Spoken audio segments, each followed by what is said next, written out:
Hey everybody, welcome to another episode of Bubblegum Reviews. Today we are going to be reviewing The Usual Suspects. This has quite the cast in it. My favorite, out of the 5 that are on the cover here, for those of you that can't see, hopefully you can see that. Out of those 5, I mean if you know who I'm talking, or if you know who they are, my favorite is Kevin Pollak.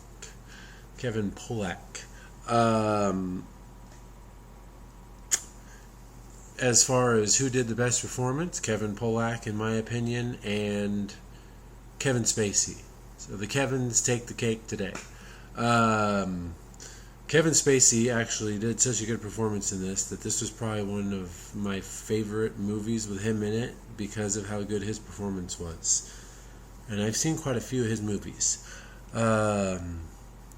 So it's a Bryan Singer movie, who's also done X-Men, Bohemian Rhapsody, and Valkyrie, and others, but that's just a few of the ones.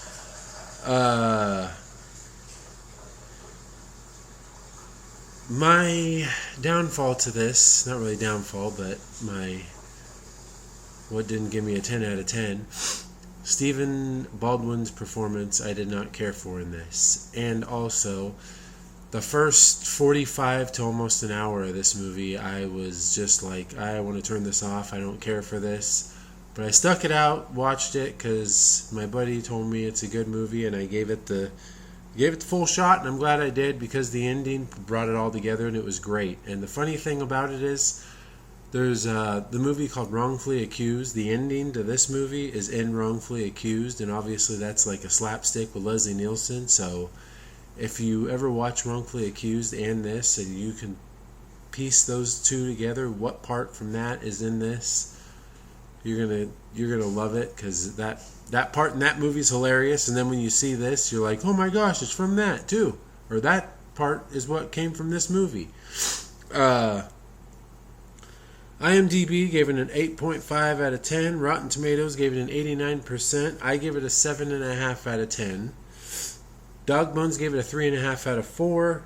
Box office $34.4 million on a budget of 6, so it did relatively well as far as doing 5 times the amount. But it also, I feel like it was kind of low for that. That was a pretty good movie.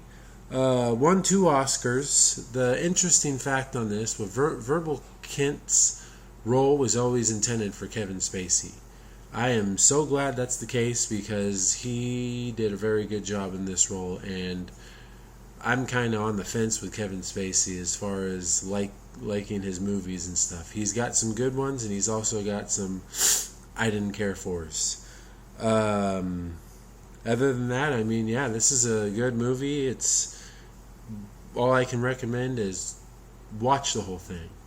Don't finish this whole thing. I know like I said, the first 45 to an hour is pretty boring, and you're not following along in a way, but if you finish it, it all rolls together. With that being said, we are done today. Like and subscribe to my page, and I will see you all next time.